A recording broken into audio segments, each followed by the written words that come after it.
Hello，大家好，我係 Ophelia，開心再次一齊同大家見面。首先介紹下自己先，我係一個財飽愛好者咧，亦都係一個營養顧問嚟嘅。咁我哋今日嘅題目咧就食出個好眠。3月13日咧就世界睡眠日。咁大家都知睡眠對於健康好重要啦，而有時會瞓覺會失眠嘅話，其實都幾辛苦嘅喎。我自己試過咧，就係1、2次失眠嗰時咧，就係住喺張床轉嚟轉去咧，瞓極都瞓唔到。咁都唔知繼續瞓張床好啊，定起身好喎？咁第二起身我就好攰啦，自己工作上咧都受到影響啊，同埋咧覺得自己有少少猛整，好影響自己情緒添㗎。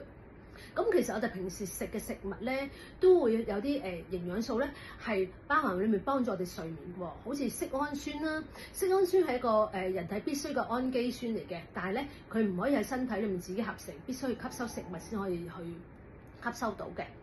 咁色胺酸咧，亦都合成到血清素啦，血清素咧亦都合成到褪黑色素。褪黑色素又被稱為呢個睡眠嘅荷爾蒙喎，因為去調節我哋生理時鐘啦，去幫助睡眠嘅。咁所以話咧，其實色胺酸就係一種穩定情緒啦、消除緊張啦、幫助放鬆嘅營養素嚟嘅。食物方面咧，譬如好似牛奶啦、黃豆類製品、豆腐啦、堅果類咧，都係有色胺酸嘅。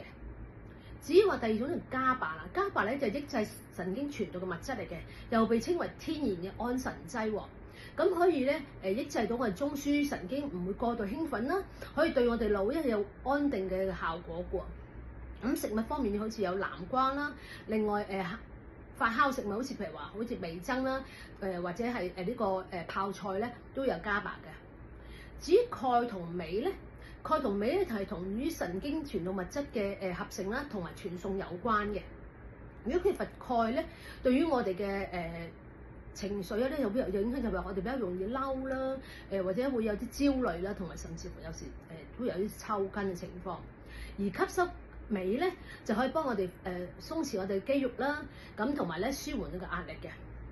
咁吸收足夠鈣同鎂咧，可以鎮定我哋神經啦，同埋咧幫助我哋嘅改善睡眠質素。點解咧？就去幫我哋可以瞓得冧啲、深睡啲。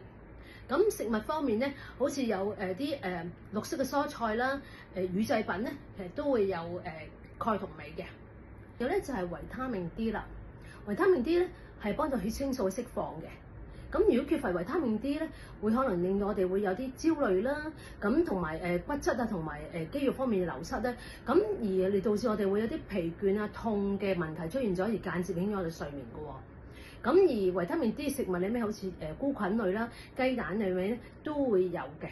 咁話如果免費嘅咧，就可能話出邊曬太陽咧，都會吸收到維他命 D 嘅。咁另外就係維他命 B 雜啦。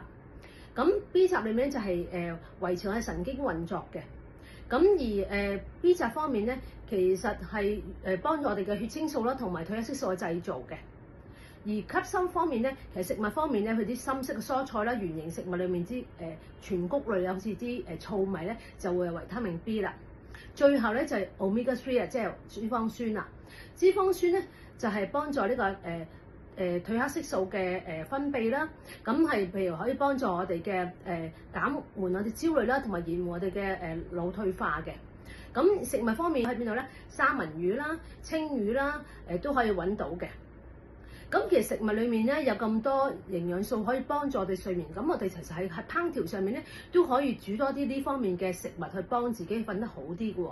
咁所以我其實之前咧我做咗湯啦，咁佢裡面咧有好多包羅萬有關，包括我今日所講嘅所有嘅營養素喎。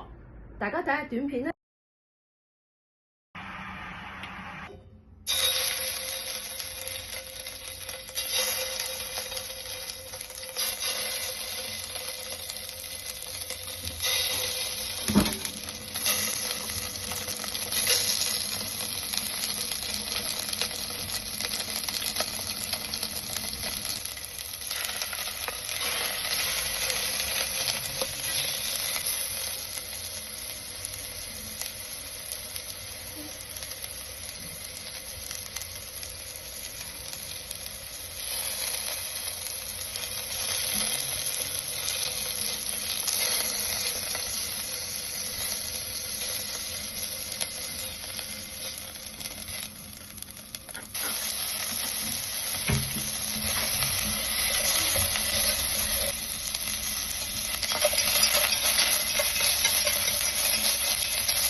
咁都希望大家會中意呢個餸啦。